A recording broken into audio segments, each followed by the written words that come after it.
రేపటి నుంచి తెలంగాణ అసెంబ్లీ సమావేశాలు ప్రారంభం కాబోతున్నాయి. రాష్ట్ర ప్రభుత్వం కీలకమైన అంశాలపై చర్చకు సిద్ధమవుతుంది. ప్రధానంగా ఇరిగేషను, పవరు అదేవిధంగా రాష్ట్ర ఆర్థిక పరిస్థితిపై వైట్ పేపర్ రిలీజ్ చేసి దానిపై చర్చకు సిద్ధమవుతుంది. ఇదే అంశంపై మనతో మాట్లాడడానికి బీఆర్ఎస్ పార్టీ సీనియర్ శాసనసభ్యుడు దాన నాగేందర్ ఉన్నారు. ఆయనతో మాట్లాడారు. సార్, ప్రధానంగా కాంగ్రెస్ ప్రభుత్వం గత 9 ఏళ్ల బీఆర్ఎస్ హయాంలో జరిగిన ఈ 3 అంశాలకు సంబంధించి పవర్ కానీ, ఇరిగేషన్ కానీ, అదేవిధంగా ఫైనాన్స్ సంబంధించి వైట్ పేపర్ రిలీజ్ చేసి దానికి చర్చకు సిద్ధం అంటున్నారు. దానిపైన మీరేమంటారు బీఆర్ఎస్ పార్టీ సీనియర్ శాసనసభ్యుడుగా?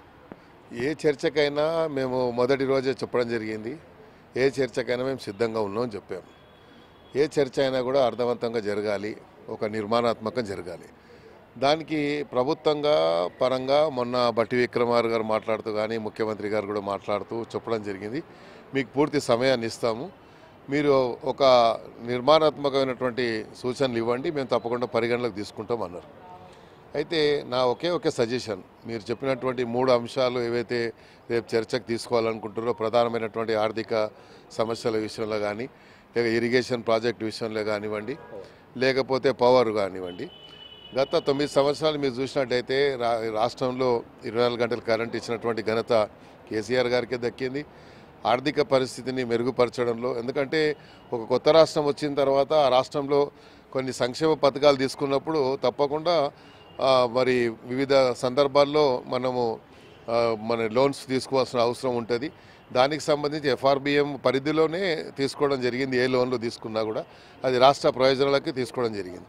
అదేవిధంగా ఇరిగేషన్ ప్రాజెక్ట్ మీరు చూసినట్టయితే ఇరిగేషన్ ప్రాజెక్టులు కూడా మరి రాష్ట్ర శ్రేయస్సు గురించి, రాష్ట్రంలో ఉన్నటువంటి రైతులు సంతోషంగా ఉండాలని, రాష్ట్రం సస్యశ్యామలంగా ఉండాలని తీసుకున్నటువంటి 3 కూడా ప్రధానమైనటువంటి మరి ఇష్యూసే. కాబట్టి మరి ప్రభుత్వం కూడా ఈ 3 ప్రధానమైనటువంటి ఇష్యూస్ల మీద మరి చర్చ తీసుకోవాలనడం మేము స్వాగతిస్తున్నాం. తప్పకుండా ఇచ్చినటువంటి ఈ సమస్యని మనం మాట్లాడుకోవడానికి పరిగణలోకి తీసుకోవాలి. ఇప్పుడే కానీ ఆపోజిషన్ పార్టీస్ని కాన్ఫిడెన్స్లో తీసుకున్నప్పుడే సమస్యలకు పరిష్కార మార్గం ఏర్పడుతుంది.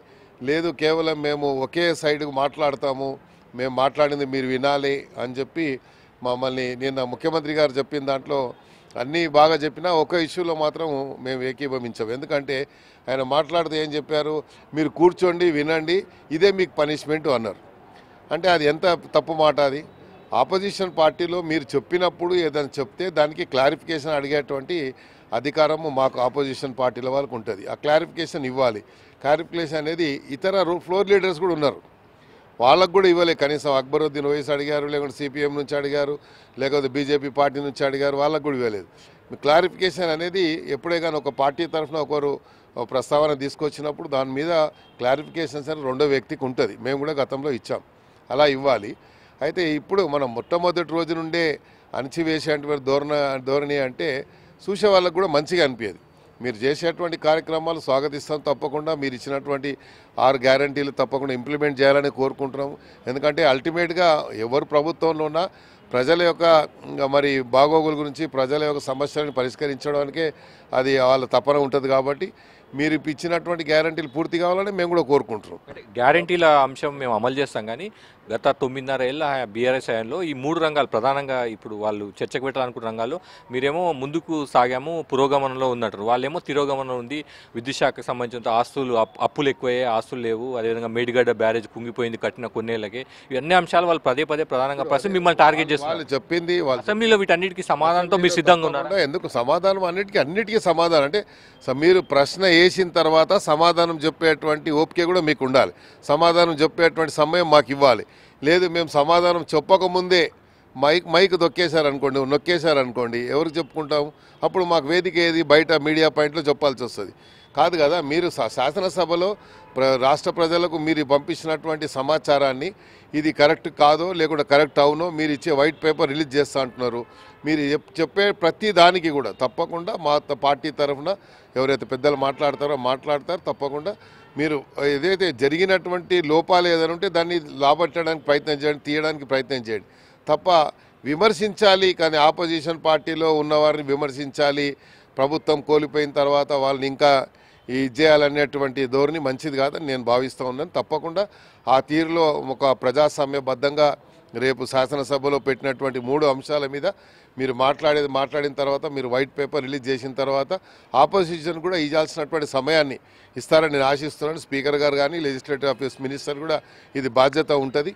ప్రతి సందర్భంలో ఒక లీడర్ ఆఫ్ ది ఆపోజిషన్ మాట్లాడేటప్పుడు మీరు మా మంత్రులు లేచి డిస్టర్బ్ చేస్తే ఆ సమయాన్ని మళ్ళీ ఇవ్వాల్సినటువంటి బాధ్యత ఉంటుంది. కాబట్టి అలా జరుగుతుందని శాసనసభ అర్థవంతంగా జరుగుతుందని నేను ఆశిస్తాను. కాంగ్రెస్ ప్రభుత్వం కనుక అసెంబ్లీలో పవర్ పాయింట్ ప్రజెంటేషన్తో ముందుకు వస్తే ఈ అంశాలపై మీరు కూడా అదే స్థాయిలో పవర్ పాయింట్ ప్రజెంటేషన్ ఇవ్వడానికి సిద్ధంగా ఉంటారా, డిమాండ్ చేస్తారా? తప్పకుండా. ఎప్పుడైతే అధికారంలో ఉన్న పార్టీ వాళ్ళు పవర్ పాయింట్ ప్రజెంటేషన్ శాసనసభలో పెడితే ఆపోజిషన్ కూడా ఆపర్చునిటీ ఇవ్వాలి. ఎందుకంటే మాకు కూడా ఆ పవర్ పాయింట్ ప్రజెంటేషన్ ఇచ్చేటువంటి అవకాశం ఇస్తే మీరు చూపించింది మేము చూపించింది ఇక్కడ వ్యత్యాసం ఉందా, ఉంటే ఎక్కడ వ్యత్యాసం ఉంది అనేది మీరు క్లియర్గా క్లట్గా ఆ పవర్ పాయింట్ ప్రజెంటేషన్లో చూపించినట్టయితే మీరు చూపించింది తప్పు అని చెప్పడానికి మాకు అవకాశం ఉండదు. లేకుండా మీరు చూపించి కరెక్ట్ ఉంటే కరెక్ట్ అని మేము ఒప్పుకోవాల్సి వస్తుంది. మీరు చూపించింది ఏదో చూపించి లేనిది ఉన్నట్టుగా చూపించారనుకోండి, అంటే ప్రజలని మళ్ళీ మనము తప్పుదో పట్టించేటువంటి ప్రయత్నం జరగొద్దని మేము ఆశిస్తున్నాం. మీరు పవర్ పాయింట్ ప్రజెంటేషన్ చాలా మంచిది, ఎందుకంటే ప్రజలకు కూడా తెలియాలి. ఏదో మరి మేడిగడ్డ ప్రాజెక్టు కుంగిపోయిందనో, లేకుంటే కాళేశ్వరం ప్రాజెక్టు మునిగిపోతుందనో, లేకుంటే ముప్పు ప్రాంతాల వారికి ఇంకా జరగలేదనో, ఇవన్నీ మీరు చెప్పేటువంటి ప్రతిదానికి కూడా సరైనటువంటి సమాధానం ఇవ్వడానికి మాకు కూడా అవకాశం ఇవ్వాలి. పవర్ పాయింట్ ప్రజెంటేషన్ అనేది ఒక పక్షానికి ఇచ్చి ఇంకో పక్షానికి ఇవ్వకపోతే మేము బయట రోడ్డు మీద ఆ పవర్ పాయింట్ ప్రజెంటేషన్ ఇవ్వాల్సి వస్తుంది. కాబట్టి అలా కాకుండా ఏ వేదిక ద్వారా అయితే మీరు పవర్ పాయింట్ ప్రజెంటేషన్ ఇస్తారో అదే వేదిక ద్వారా మాకు కూడా ఇవ్వాలని మేము కోరుకుంటాం. ప్రధాన ప్రతిపక్షంగా ఈ 3 అంశాలపై ప్రభుత్వానికి ధీటుగా బదిలిచ్చేందుకు మీరు సిద్ధంగా ఉన్నారు. ఇప్పుడు ధీటుగా మనం కాంపిటీషన్ ధీటుగా కాదు, లేకుంటే ఇంకేదో కాదు. వాళ్ళు చెప్పారు కాబట్టి మేము అలాగే మాట్లాడాలి, లేకపోతే వాళ్ళు అగ్రెసివ్గా ఉన్నారు కాబట్టి మేము అగ్రెసివ్గా ఉండాలి కాదు. అల్టిమేట్గా వాళ్ళు ఏం కోరుకుంటున్నారు, రాష్ట్ర ప్రజలకు శ్రేయస్సు గురించి మేము చేస్తాము, రాష్ట్ర ప్రజలకు మరి బీఆర్ఎస్ పార్టీ చేయండి మేము చేస్తామని వచ్చారు, చేయాలనే కోరుకుంటున్నాము. మన కేటీఆర్ గారు చెప్పినా, హరీష్ రావు గారు చెప్పినా, ఎవరు చెప్పినా అదే మాట. మా అల్టిమేట్గా మన larger interest of the state, రాష్ట్ర ప్రజల యొక్క శ్రేయస్సే మన ముఖ్యం ప్రధానమైనటువంటి మనకు లక్ష్యం అది. కాబట్టి ఆ దిశగా అందరం ప్రయాణిస్తాం. తప్పకుండా మీరు ఏదో 2 మాటలు అన్నారని మేము 4 మాటలు అనాలి, మేము 2 అంటే మీరు 10 అనాలని, మీకు మైక్ ఉంది కాబట్టి నోటికి వచ్చినట్టు తిట్టడం అని, ఇవన్నీ కరెక్ట్ కాదని నేను భావిస్తున్నా. తప్పకుండా సామరస్యంగా మీరు చెప్పే ప్రతి దానికి కూడా అందరికి ఆపర్చునిటీ ఇవ్వాలని మేము కోరుకుంటాం. మొత్తం మీద అన్ని అంశాలపై చర్చించడానికి ప్రధాన విపక్షమైన బీఆర్ఎస్ పార్టీ సిద్ధంగా ఉందని సీనియర్ ఎమ్మెల్యే దాన నాగేంద్ర అంటున్నారు. అసెంబ్లీ సమావేశాల్లో ఎటువంటి పరిణామాలు చర్చిస్తున్నారని కూడా మనం చూడాల్సి ఉంటుంది. నవీన్తో కలిసి రాఘవేంద్ర, ఎన్టీవీ, హైదరాబాద్.